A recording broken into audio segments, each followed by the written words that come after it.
after the announcement of Google and DC Blocks, we recently announced Meta and DC Blocks, which was another $30 million.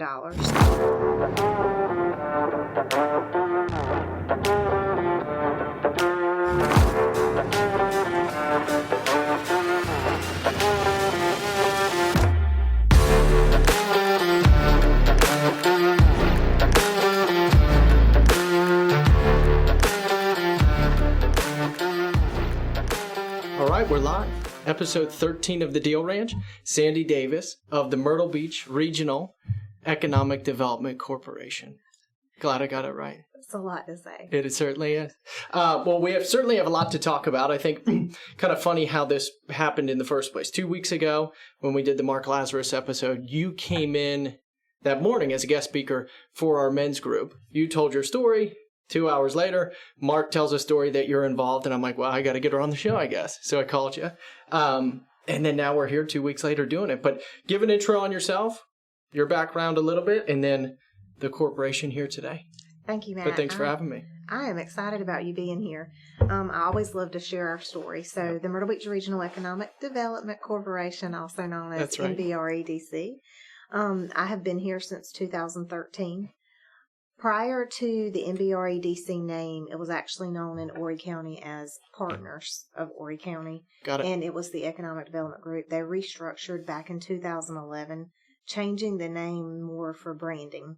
So Interesting. A lot of people knew Myrtle Beach, Yeah. so they just decided, even though it was a county arm of recruitment for the area, that it was better known as Myrtle Beach Regional versus Partners. So the goal is to really just diversify the economy from just being a tourism location. Mm-hmm. We're always going to be known for as being a destination area. But I think as Coastal Carolina University came more into play and began to develop a lot more programs along with Horry Georgetown Technical College, the community leaders saw it many years ago that a lot of their children were moving away to find jobs. So I think that was kind of how it started, right? To create more jobs in the area to keep your kids here. Sure. So that is what we strive to do. Yeah. We try to work with all the educational partners in the area and make sure that we have the skills for the companies we're recruiting. That's one of the many things that you do here, at least. That's right. That's the main tool for recruitment. Right. We also work with all of our existing industry to expand, make sure that we have other suppliers for them to support their needs. And also, we definitely want to recruit industry that supports our educational partners. We also have a private side that is our membership side, which I think we can talk about more when we go through funding structures and how we are able to do what we do. Absolutely. Great overview. So, in your role here, I didn't introduce you fully. My role here currently is the president and CEO, and I have been for the past 4 years. Yeah, amazing. And we'll talk about how you got here. So, before kind of unpackaging the beast of this corporation here, let's talk about your background a little bit. So, you're... Are you a native to Horry County? I am. Okay. I have been here my entire life. My mom's family was from Loris. My dad's family was from New Jersey. So I share most of the locals and those also known as the Yankees. I'm just a combination. Right. Good bit of both. So you went to Coastal. After Coastal, I think you wanted to do a little bit of teaching. You did it for a very short amount of time and then realized, hey, at some point in time, you went to school for accounting. You went to Carolina Southern Railroad, right? That's correct. What was the experience? How'd you end up there? At the time that I was going to school, I was also working at HTC. And when I graduated, I taught some classes here. And then I took a position in accounting because I was not in accounting at HTC. Oh, interesting. So I took the controller position at Carolina Southern Railroad. Seems like a big role to get. It was. Yeah. It was a lot to learn. Railroad is a lot different than many other businesses. Absolutely. So it was a lot to learn. One thing that you do is that you do not pay into Social Security. You actually pay into railroad retirement. Oh, wow. So it was just a lot to learn on the way that I had been taught to do payroll versus what I was doing then. There are also a lot of things that have to be filed federally that I was not used to. So the FRA had a lot of different regulations and a lot of things, excise tax, just different things that I Wow. wasn't used to doing that I learned along the way. But there was a great guy retiring from there, Yep. and he taught me very well. So I felt like I had, and it was a small company. It's not Sure. like it was a huge company. Yeah. But as I went through our path at the railroad, along the way, there are a lot of bridges involved at Carolina Southern Railroad. Yep. The line runs from Mullins to Whiteville, Wow. and then back Yeah. to Conway, Myrtle Beach area. So Interesting. it doesn't just come, a lot of people think, well, they unload or they pick up their cars in Marion and they come straight into Horry County. Sure. But it doesn't work that way. So it goes from Mullins into North Carolina and all the way back around. Wow. So during that time when the railroad closed due to the bridge repairs that were needed, they formed a committee, the 3 counties that the railroad surpassed. So it would, or encompassed, it would be Horry County, Yep. Columbus County, and Marion County. And it was called the Tri-County Railroad Committee. And we met usually in Loris. That was kind of the middle ground. At that time, Mark Lazarus was on that committee. Very cool. Doug Wendell. Yep. And then some partners from other places, the other counties. I'm trying to remember. I can't remember all of That's their okay. names, but we all met, and that was how I met Brad Lofton. He came to the committee, he and Doug Wendell and Mark, to help get economic development because a lot of our companies in Horry County were relying on the railroad at that time. Wow. So I met them, and as the railroad... What year was that you met them? 2012. Okay. And I worked with them on that committee for a year and was offered a job to come to work at the EDC. Wow. And I think I was offered in November of 2012, and I came in March of 2013. Wow. But you spent 11 years at the railroad, so that's a pretty compressed story there. What do you think?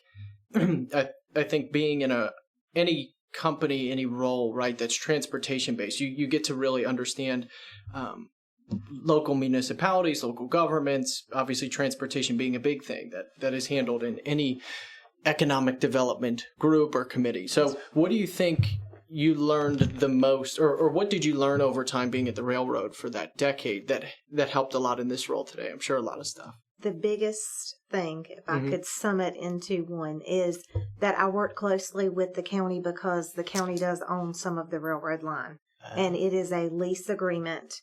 So we worked with them each year. We had to provide how much capital we had put into the railroad, and then they would give you back a certain amount for the part of the line that you leased. Wow. So along the way, I met a lot of the county employees, and I was asked to join the Planning Commission by Al Allen. So I started, I was a planning commissioner for Horry County for 12 years. Wow. And so it just gave you that commission, if you've never been there, it gives you an opportunity to learn a lot about the county. So I went in not knowing anything and learning as each project came about. Sure. And then slowly you learned about zoning and what was required. And then you learned about new business coming to the area. Yeah. And also working with the railroad, I worked with the industries. Yeah. So they were the people who would usually utilize rail service. Right. So it wasn't when I came to the EDC, it wasn't that I had never heard of industry. Some of these names were very familiar because of our background at the railroad. Yeah. And learning the people in the process too, understanding how long certain things take with zoning and the right people or the channels to go through too. So that's fascinating. So fast forward 2013, you come here and you were director of operations and then project manager, or was that That's one correct. role? What was the role? I started out as director of operations, and that was in March. Yep. I was hired by Brad Lofton. Mm-hmm. I was away with another former coworker at the time. She and I went to a training. My first step into the door of pretty much intro to economic development. And while I was there, I got the call from our chairman at that time, and he said, "We had a meeting today. Just wanted to let you know Brad Lofton is moving back to Georgia and What? will not be here when you get back because our job is very competitive with other areas, and since he was going back to somewhere else, that means pretty much when you turn in your notice, if you're going somewhere else, then that's it. You don't really work out a notice. That's right. So I never got to see him, and no way. He was gone by the time we got back. So from that point, my chairman took in and just took on the responsibility while they were looking for someone to hire of being playing that role of CEO. Sure. And so we had some trips, we had some wins that were already in place, and we just he was like, I just want you to take this with me and we're going to do this. And that is what we did. And I think we did that from July until November. And then in November, they hired a president, and he stayed until maybe April. Wow. And then he took another job. And then I was intern from April to probably September. I was interim. I was offered the job. Do you want to do it? And I said, no, I did not want to do it. I was just still very, young in the role, just learning.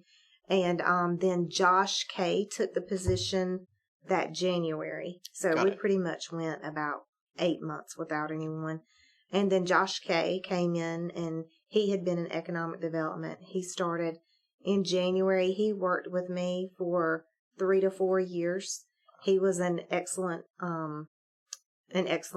president who wanted me to exceed. And at that time, I had already become a project manager. So he trained me, taught me some things that I did not know, sent me on some more trainings, really pushed for me to become IEDC certified, which I still have not become. I have completed all of the courses. It's coming. And time for me to sit for my exam was when COVID broke out. So then it kind of got pushed back, and now I need a renewal course. But that is something that's in our plan for the future. There you go. And Josh left, and when he left, they offered me the position, and I took it as interim. Sure. And agreed to do that for 3 months to kind of see how it went. And then if I decided I wanted to take it, I would. And then I ended up taking it. There you go. Congrats. Now we're here. Here we are. So that brings us to current day. So how do you unpack the beast here of this corporation, and how does it fit within?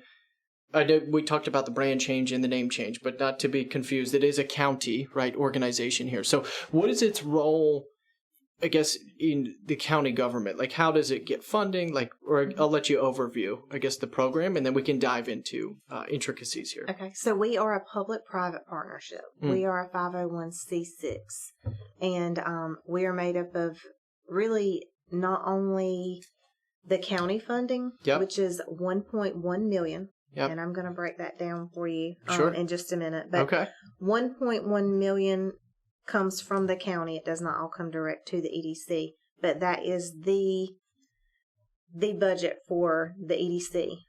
Interesting. That is broken down by directing $200,000 of that to go to NISA. Okay. Are you familiar with NISA? I'm not, but I'm about to find out. That's right. It's our regional organization for about 9 counties make that up. We're all economic development together. Wow. It's called the Northeastern Strategic Alliance. Very cool. And every area pretty much has one. I mean, like Upstate Alliance, Central South Carolina Alliance. Everyone has an alliance. And they help us with anything pretty much that we contact them for. They have people who help us lobby against certain things for companies. And we meet monthly and discuss with other economic developers in their region our problems that we're seeing, and they take that and they work on that for us. So $200,000 is a membership fee in a way? That's okay, right. And then they're giving you services to help move the needle politically or regionally. Exactly. In a way. Okay. And just to show how helpful they have been this past year, we wrote a grant that we wanted, and it was for $400,000 that they provide out of proviso money from the state. Oh, wow. And we received that $400,000. Well, you couldn't. I probably would not be able to do that if I wasn't a member of NISA because it's their independent grant. So for that $400,000, yeah, I only paid $200. Exactly. So it's a really good deal. Yeah. And then $300,000 each year right now. Sometimes this fluctuates, but for this year, the $300,000 is going to our Prospect and Product Development Fund. And then we have another $100,000 that is going. What does that 300 get us here? Okay. Prospect and Product Development Fund, you said? Yes. Okay. So when we buy a county park, or if we decide we want to build a county spec building, we would be able to use those funds. It hasn't always been $300,000. Sometimes there was no money going to that fund. Yeah. But we have seen the need, and we are currently working on that, which is something we can talk about, is that if we do not have any product to sell, that people won't pay us a visit. So of course, we have several buildings, right. So now we have several buildings that we have been able to do, and one of those is our spec building we're doing at Ascot Valley. Yep. We'll purchased the land, so that's the pot of money that would come out of. So to make sure I understand, okay, so this 300 roughly, you say more or less each year, this product development or Prospect and Product Development Fund. It's really product development. Product development. Is that getting spent each year? No, we try to make it Because I was going to say, what are you going to buy with 300 grand? That's right. Okay. So we've been saving for that for a while. I think right now we're probably close to $2 million that we have accumulated in that fund.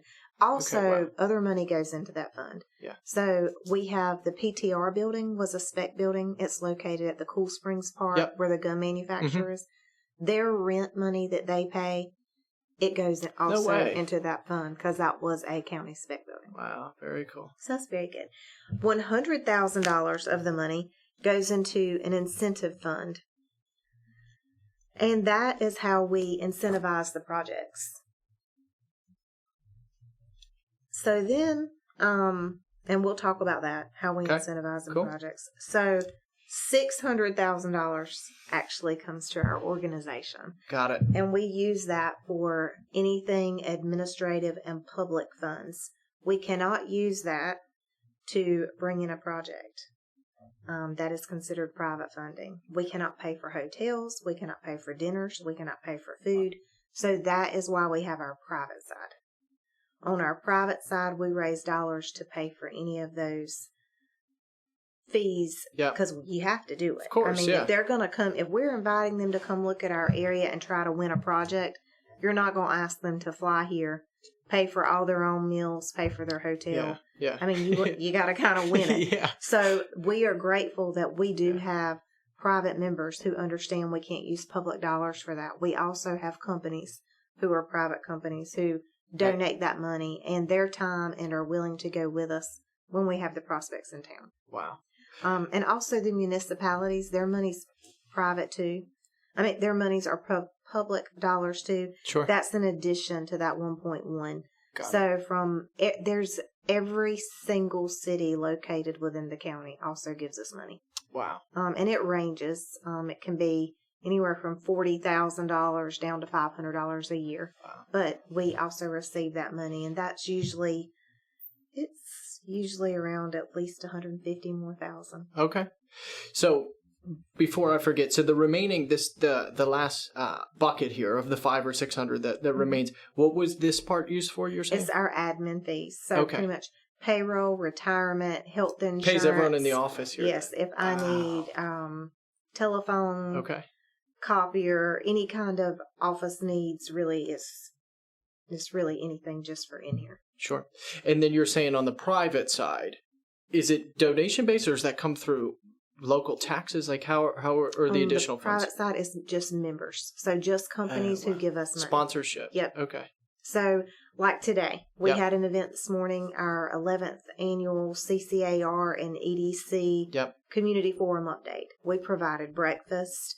We had a location. So for that, Bank of America sponsored and paid for that this morning, and Horry Georgetown Technical College donated the facility for that meeting. So it's different each time. And that will depend sometimes on how many sponsors we have. but we also use that private dollars. Like last year, we received $339,951 in private membership. Wow. So that covered their fees. Plus, we go on recruiting missions. So I may be in New York and New Jersey for a week. Then I have to entertain them there and take them out to lunch or dinner. I heard you went to London in a different Yes, okay. I did. After we recruited a company from there, we really got a lot of attention. Tried to double down. Yes. Yeah. So every time, it just depends. We're going to go to Fort Lauderdale soon for the boat show. Very cool. And the Fort Lauderdale boat show. And then we'll also be going to IBEX, because right now one of the areas that we're trying to recruit for is boat building, boat manufacturing. We have the Bucksport Marine Park. I saw that one. Yeah. And also, Horry Georgetown Technical College has recently started the boat building program and the outboard mechanic program for and the diesel mechanic program. So we have a bunch of skills that will be available. So we want to kind of target apply them. Yeah. Right. Before we jump off topic of sponsors, where do they come from? Are they all mainly local businesses that usually are usually local? They may not all be in Horry County, but they're usually within South Carolina. I think from the website that I picked through, the sponsors that you have, couple fellow Deal Ranch guests. So the Jackson Company sponsored, Anderson Brothers Bank, and then obviously Lazarus Entertainment. So that's very cool. I figured I'd plug them for those guys. That's right. Yes, great customers. That's right. Okay, so moving on to how our company, so ultimately you have a couple different jobs. One, you need to bring businesses in here. That drives tax revenue for us, but also bring businesses in here that farms where we're sitting here at the college campus for our kids to stay here and get good high-paying jobs, right? And that leads to a plethora of growth metrics and other opportunities for our counties, our citizens too. So what you guys do is very critical to the county and the community, but it kind of stretches everywhere, kind of comes through. So how are companies incentivized to come here? So we have some property tax reduction based on if you invest here. What are the other ones? How are people incentivized? There are different incentives depending on where you locate. Mm-hmm. For example, if you locate within Loris, we have a Loris Industrial Park. Loris has a millage located within their city that is about 110. Yeah. It's a high millage for municipality, but they're very small. Right. So this past year, they passed a ordinance to incentivize industrial for our park if they come in, and they would reduce their millage by 30 mills. Wow. So that is one way to get people, because if you do not do this within the city, then they'll just locate right outside of the city limits. Yeah. So that is one reason, and we work to fill those parks, and that park is within the city limits. So we needed to do something. Got it. And with the growth that we're seeing, it looked like that was some of the steps we needed to take in order to be able to locate more companies there. In addition to tax incentives such as a FELO and a SSRC, which is familiar, the same. The SSRC is what I'm talking about on reducing the mills. Yep. On a fee in lieu, that would reduce their tax rate from 10.5% to 6%. Wow. That is something we usually do for any company that's investing more than $2.5 million on their building and land. Got it. So then we have the county incentives for grants. And if they are over 35 new jobs that will be created, and the wage is above $16.21 an hour, that was where it was when the policy was written, and they have to also offer health insurance and retirement. Got it. Then they are eligible for some type of grant. That grant may be anywhere from $50,000 up to, I've seen $750,000. We step that. If you hire half of them, then you would get half the money. And you have a 5-year period to attain those goals. Wow. And you give us those numbers. So whoever the project is would say, I'm going to create 100 jobs. Well, in 5 years, if you didn't, you would not have received all your money. It would just be maybe when you did half, you received half the money. And then there's also a clawback in that incentive that they could possibly make you pay it back. So it's not easy free money, like a lot of people think. And the state usually mirrors something very similar to us. So they will also do a grant, and it will be based off the jobs and the incentives. Once you show that you have invested all the dollars that you said you would do on your Right. building, then they will usually reimburse you the amount of their grant, which is similar to ours, anywhere from $50,000 to $500,000 or whatever. It really just depends, but that's usually, I haven't seen theirs more than $250,000. Fascinating. And then there's job tax credits, job development credits, training programs, apprenticeships. There are several other ways to incentivize companies. Yeah, it seems like they're used in a variable way, right? Some are attractive to other companies, right? Exactly. So as far as the application of this, so you've kind of outlined why it's important or why it's really beneficial for companies to come here. For you, from a day-to-day perspective, like what does that even look like?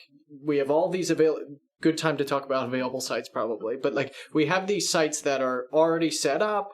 Can you outline it? Because it's a little bit confusing to me, honestly. It's confusing to me. That's okay. So on a day-to-day, it just depends. Yep. Whether I'm working with a company that has already visited the area or a company that is already here that's expanding, Yep. or someone totally new. Sure. So if we are working with someone who is totally new, the first thing we would usually do is ask them what they're looking for. Got it. If they say they're looking for 10 to 15 acres of land, they do not care about visibility, and depending on the amount of workers they're going to want, we usually run demographics for all of our industrial parks, see which one's a fit.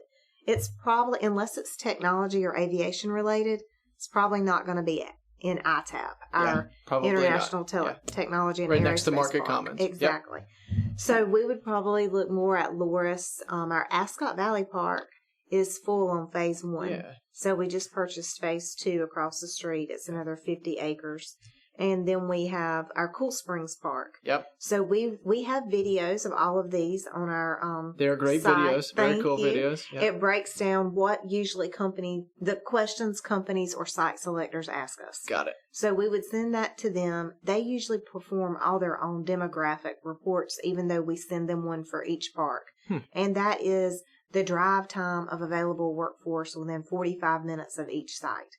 So that is things that they usually ask for. And then they want to know. They're doing housing studies too on like yes. Okay. Yeah.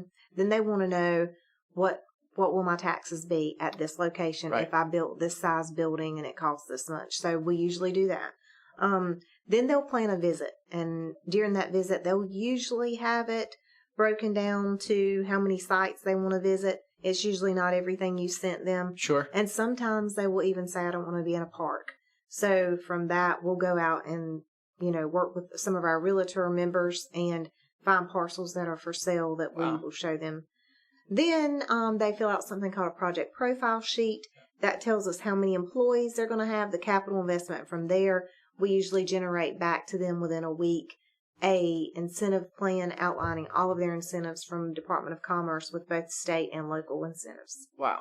So that is kind of the project. Process, and then they will tell us, our board plans, and this is a big difference, but sometimes we will get, our board's going to be making a decision in the next 2 to 3 months, and sometimes we'll get, it's going to be 2 to 3 years. Yeah. So. That's the business as a whole. Exactly. Any development business. So how are the available sites? Who owns the available sites? Because some seem to be private, right? Some are for sale, some are for lease. What makes an industrial site or even just this raw undeveloped land, right? How do you guys get these as available sites? What makes them a economic development available site? Really, the answer to that is if it becomes available and we think it's a good opportunity, like Ascot Valley. Yep. That land was not for sale that we just purchased on phase 2. We just found it because it was close to what we had. We approached the owner and he was willing to sell because he also believes in diversity and economic development, thought it was a good project. So he sold that to us at a good price. The site across from it, how that became about is Santee Cooper also has an economic development department. So when that prior mill closed, that was their Conway Mill. Yep. They bought the site and then they tore the building down and we master planned that part for them. The EDC did. And then we have sold it off during COVID and Santee Cooper, that was what they wanted done with it. They wanted to create jobs. So we have been able to locate 6 companies in there. Wow. So to dive down this rabbit hole then, so Ascot Valley starts to become developed. There's no initial thought of, hey, let's get these other parcels. That kind of percolates as development starts to. That's right. Then you see the opportunity, or maybe that land's stagnant, or you hear about it. You're contacting a broker that you probably have a good relationship with, and then they're calling in. Like, is that the process, or some is more natural than others of acquiring these other local sites? No, we usually don't call a broker unless it's listed. So do you call the landowner? I call the landowner. Do you really? Yes. That's cool. I love that. I did not expect that. We search for the land and we find available land. We actually call the landowner. I do that all the time. That's fascinating. I thought you would work with a local broker to make the call. Okay, so then your role on a day-to-day is everything from bird dogging available land to do, and then also hosting and wine and dining other big companies that are coming to town, and then all the minutia in between. Yes, existing industry. So we have close to 200 existing industries, and it is a requirement that we meet with each one of them at least one time a year. Wow. So that is what we do in our spare time. Spare time. Yeah. Yeah. Fascinating. Is there anything we missed? I wanted to spend a good bit of time talking about these 2 gigantic deals that you guys did last year, and maybe it started the year before, but anything else pertinent to day-to-day operations here or the corporation as a whole before we kind of The dive one into the other deals? component that I would like to add is that these incentives, even though they are, we kind of have a guideline book from county council. Yep. But before it is complete, we go into executive session with a code name, present the project, how many employees it's going to be, the capital investment, and make sure it meets those requirements of the threshold that county council had originally agreed on, and make sure that they're all in favor of that type of project. And then we do the same if it's located within a city. We let them know about the project, make sure they're all on board, and the state level does the same in their committee meetings as well. So it really is a lot of What's the time partners. frame on that? Like, you get a company that says, hey, we want to do this, and then you're presenting that project. Is that one meeting? Is that... It's one meeting. Oh, wow. Yep. Now, once they approve it, there is documents that have to go through county council after that, such as a fee in lieu agreement. Fee in lieu agreement, that takes 3 readings at county council, usually 2 at the city level.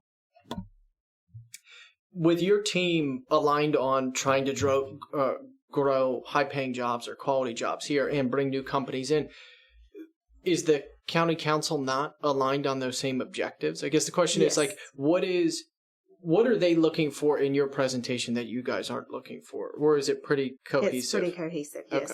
Okay. They gave us our guidelines, so we kind of know what we're following. Yeah. And every once in a while, something may come along that doesn't fall into those guidelines. And for example, it will be one of them that we are getting ready to talk about. Yeah. And then it requires, since we have guidelines to go through, then it would require a variance. Got it. And so that would be something that will require a vote when we come out of executive session. If there's a vote required, they will take it at that time to accept the company with the incentives with a variance. Interesting. Do you want to shift gears to talking about your 2 big deals? Which one do you want to start off with? Let's start off with DC Blocks. Let's do it. Okay, so from at least my background on it, right, obviously it seems like it's been built and put up pretty quickly, right? If you come out of Market Commons and you pass it, it was kind of nothing for a while. Now it's rebranded, great building they've done right on the edge of the airport there. So this is the subsea cable lines that Google and Meta, so That's Facebook, right, are running to Argentina and then across the Atlantic as well? Yes, we have one going from Myrtle Beach to Spain and one going from Myrtle Beach to Argentina. Which is crazy. So that should be, kudos to you. It should be significant for our area. Okay, so how did this deal kind of originate? So bringing this big company here, how many jobs, and then how much did they commit? Like 30 plus million? Yes. So in the beginning, the call came from Google. Yep. And Google said, we're looking to put in a subsea cable. I had never heard of a subsea cable. There is not another located in South Carolina. Yep. So it took a little bit of research. We get a lot of random calls. People are going to bring all kind of businesses, even that are not yet a business. Right. So, you really have to take each one and do your own research. Well, Google did not want to give their name in the beginning. So they were just telling me about a subsea cable, and I thought someone was pranking me. Yeah. I was like, what is this? I'm being punked. So who did they say it was then? They said, hey, we're calling on behalf. They're a technology company. Okay, yeah. And then probably we had a couple of conversations. A few weeks went by, and I received an email from the gentleman that I had been speaking with, and below his name it said Google. When was this? So what month and year was that? I couldn't find the... Let's see. This was probably 2020. Oh, wow. Maybe 19 or 20. Jeez, okay. So they call you a 19 or 20. Mm-hmm. He emails you, then you realize this is Google. What do you do with that information once you realize it's real? Well, then I was excited. I was like, oh my gosh, this is real. This is Google. This is, they're... the real deal. Right. Mm-hmm. So I still did not understand the impact of the jobs. I know that is our target, is to bring jobs. Right. So when they told me they were going to put out a bid and they would select someone to be their CLS provider, which is a cable landing station. Yep. That means that they would build a building, house the data equipment, and then fiber would be run from that location to their office in Monk's Corner. From that, because of that subsea cable. Right. And so I was like, okay, how many jobs is that going to be? Because, I'm excited. This is Google, I bet you and were. I'm thinking that's going to be huge. And they were like, well, it'll be about 3 jobs, 3 to 5. And I was like, oh no. And then they were like, but it's going to be a $31.5 million capital investment.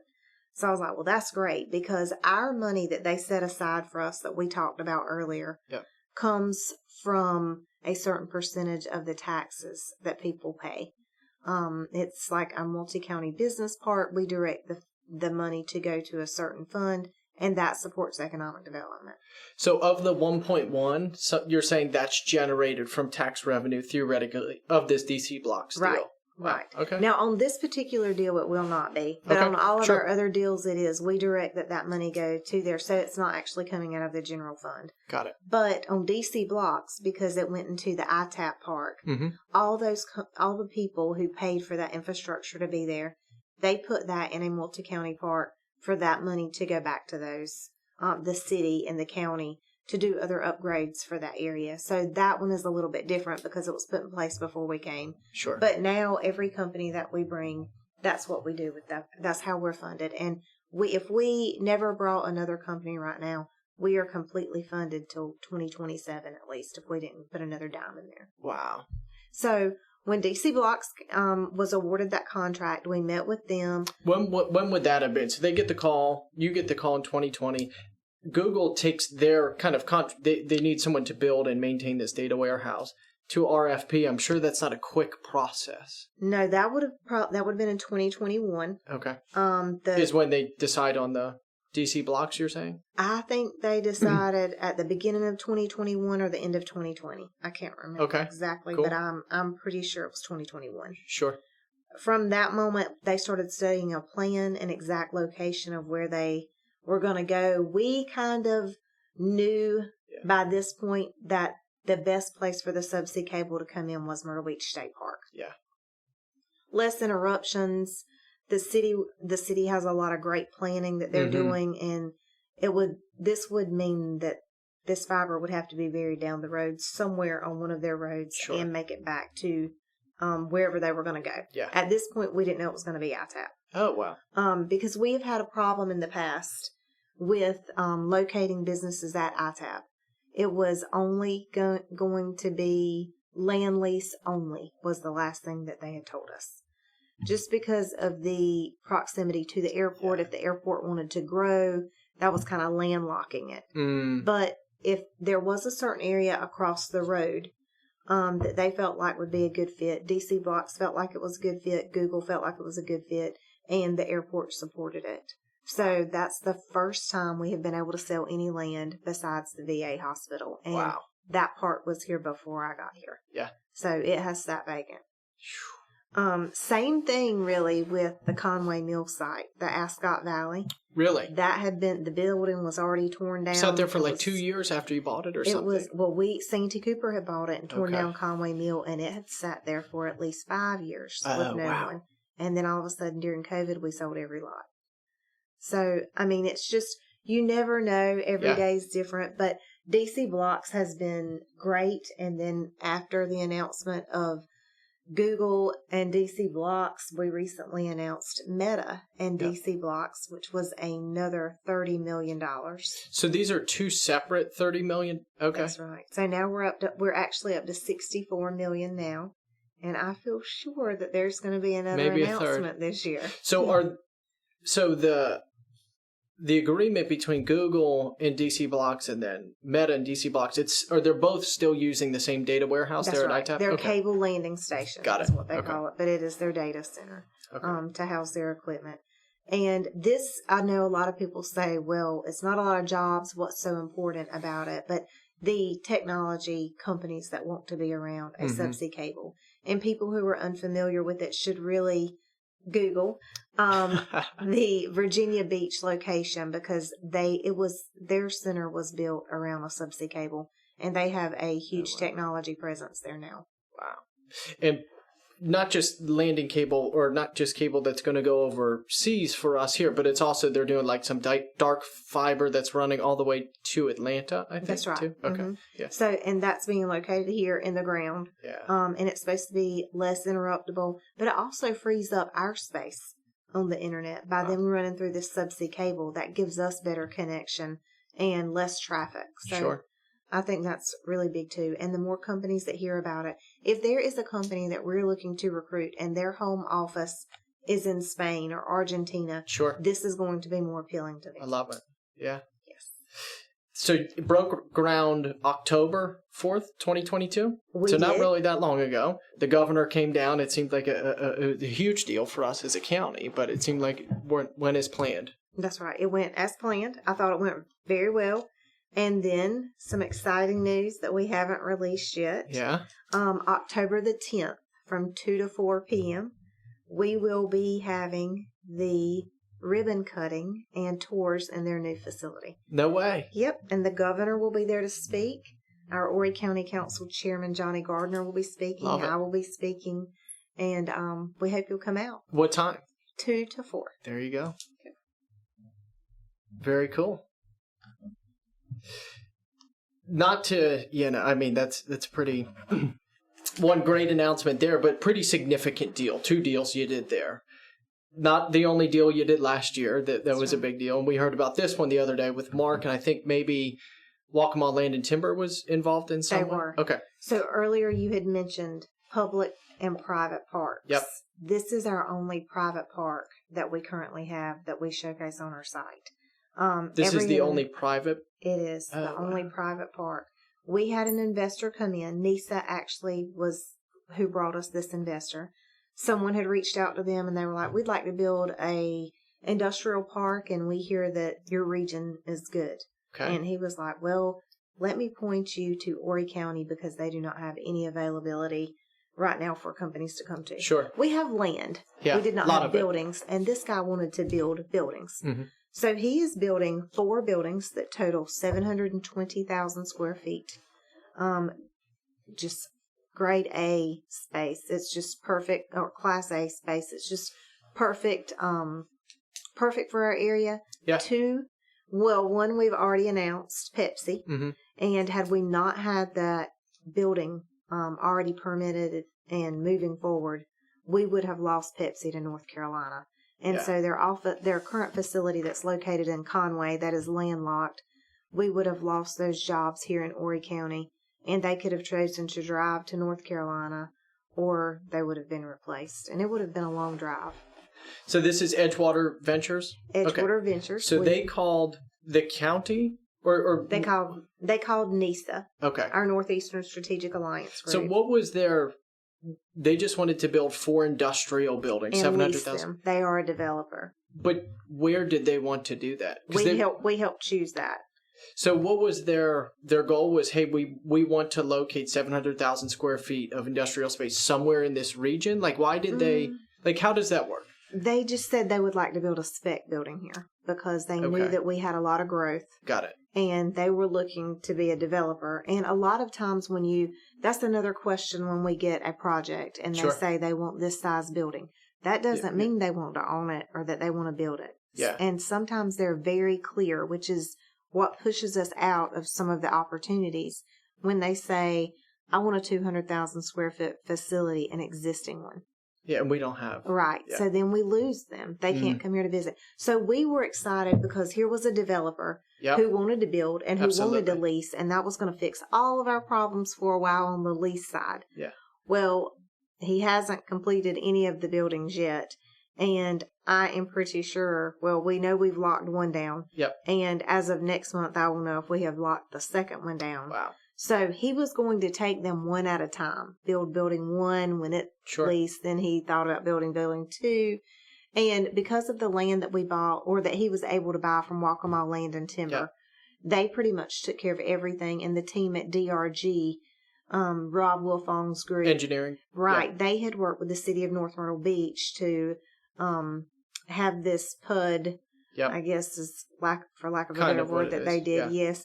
And so we knew that it fit that area, and we have been showcasing it, just had not had a lot of movement yet on it. It was because it's public. It's public, private property. It tends to cost more than our public. So usually you will not find our public parks located that close to the beach because the land is more. So we are usually looking for a lower deal.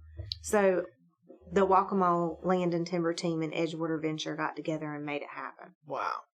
So they came in, they wanted to build this space, but they obviously there was no contracts in place for what companies were going to be filling this space. They just knew kind of, we didn't have any of this inventory. So their hypothesis was that it would fill quickly. Yep. Okay. They came in and we talked about it. We kind of showed them the projects that we were working. Yep. Right now we have a backlog of 36 projects that we're active with on a daily basis. Spec buildings?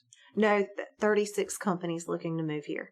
So we work with them. They can be anywhere from deciding this year to deciding in the next 5 years. So they're really far out. Some of them are not.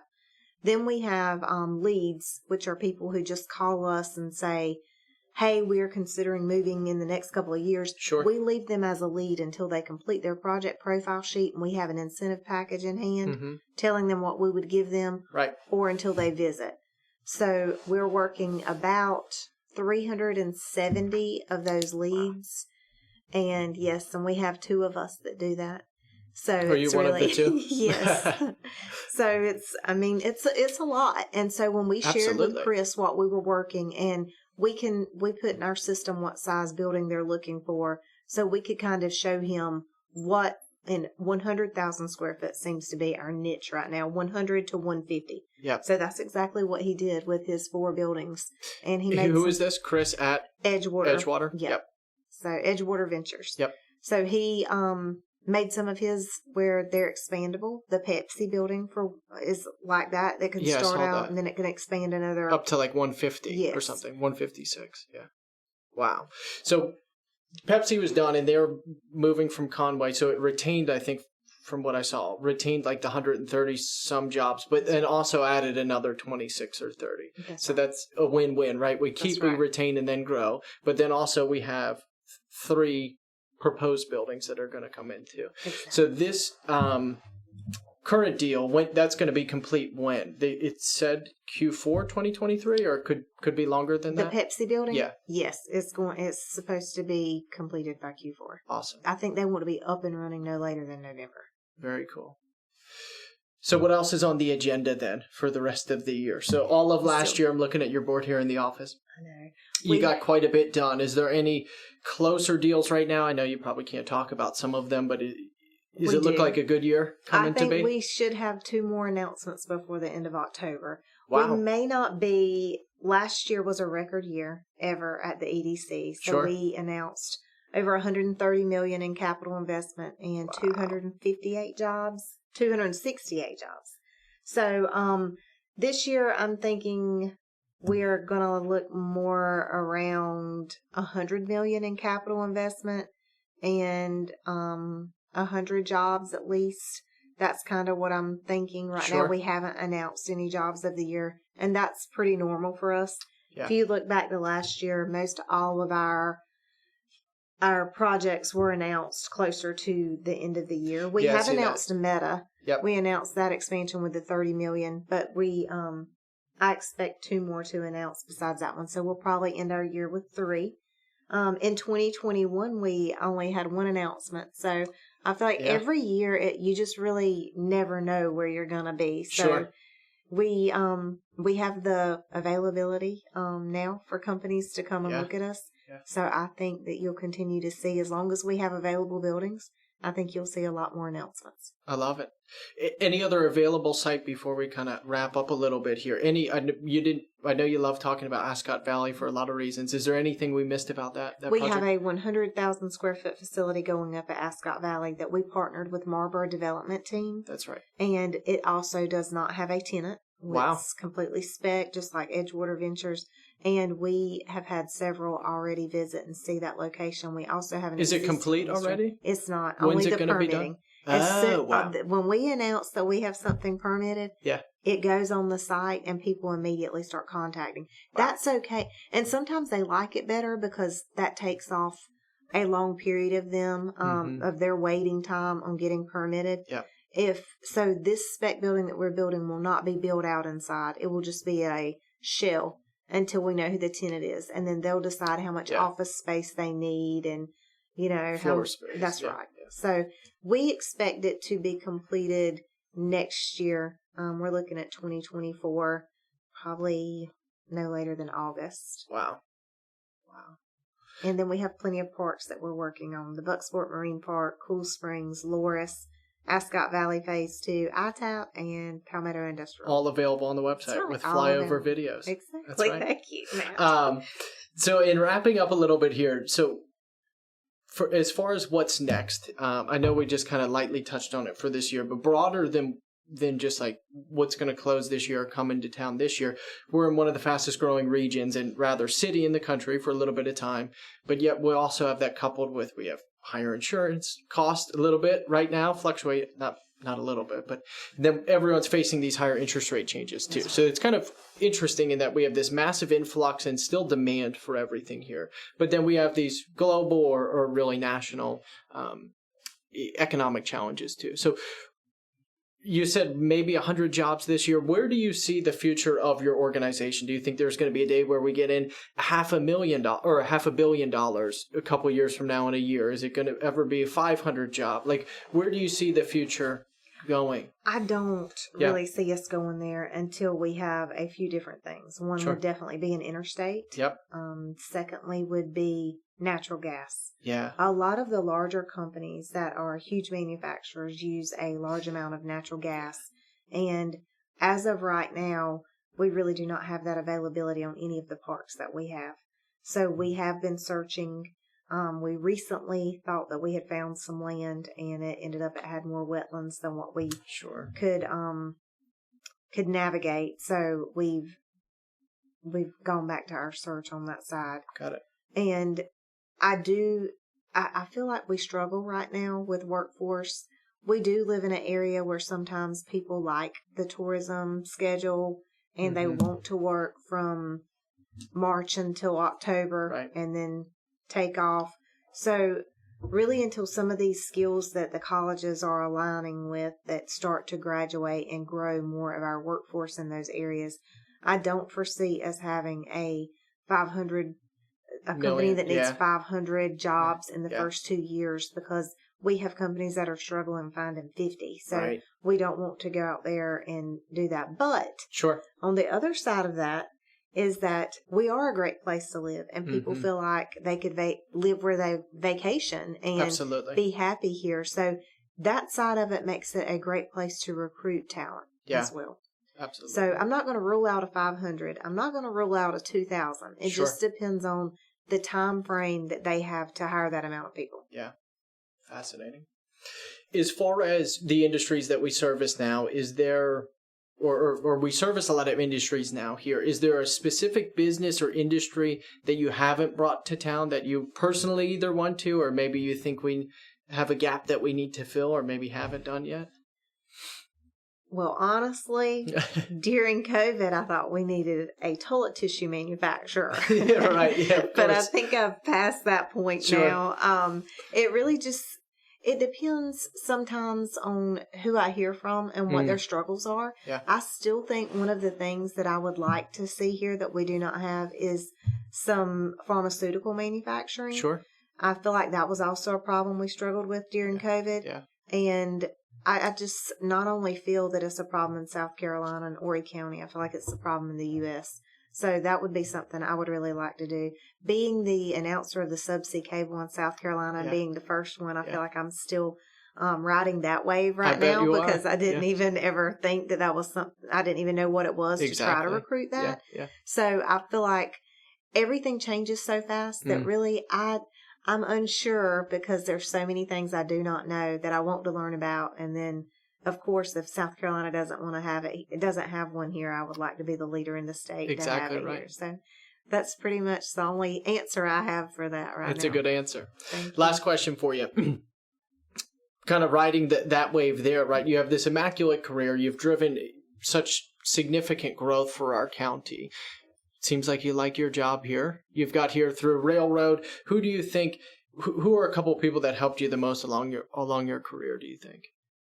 I would say that I have a few on my board who really helped me grow. I would have never. I do not like to do public speaking. It was never something I wanted to do. Politics is the second thing, and the whole reason I never wanted the job. Right. And I will say that I learned a lot from Mike Hagg, Neil Wilson, Fred Richardson, and Jim Apple. They were some of the 4 people who led me when they wanted me to become president. Those 4 people kind of took me by the hand and showed me the ropes and believed in me. So I would say that I value their opinions. I think that they are 4 great leaders in our community, and I would definitely go to them if I ever have any questions that I feel like there you go. They always have a good answer. I love it. Actually, one last question for you. Is there anything we missed about the program? How can people get involved? How can they find out more information? Plug what you need to plug. Yes, thank you. Yeah. So, like I said earlier, we are a public-private partnership. Yep. And in order to make some of these changes happen and be able to bring the people into town, we do need private funding. Mm-hmm. So we call those our partners. And we have a membership program very similar to that of a chamber.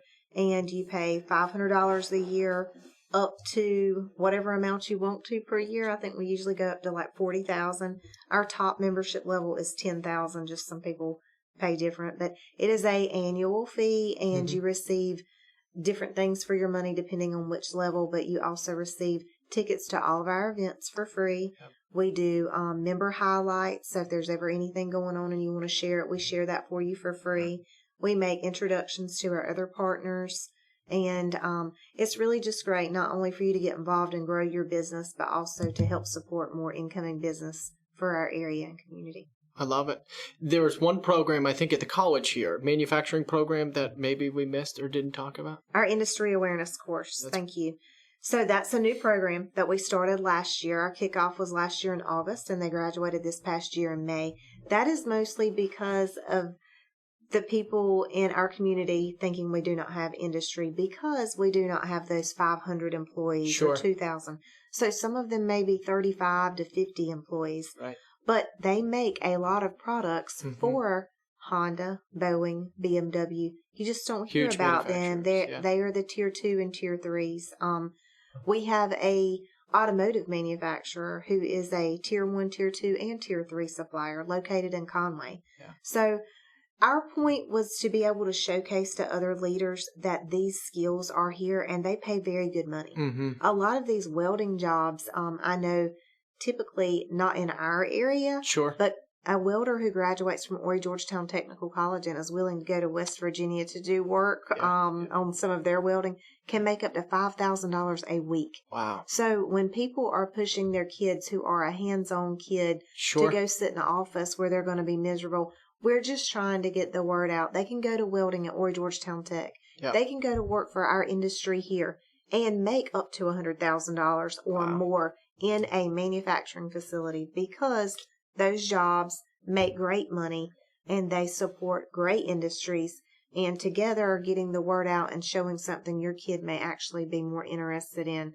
and being able to use their hands. Exactly. Yeah. It's trades. Trades are hot right now. Absolutely. And I feel like everyone should check it out, understand that we do have them, and see that it's not dirty. So that's what our awareness course does. We charge a yearly fee for it. You go through one time. You visit about 45 industries. That's cool. Over the 8 or 9 class meets that you have.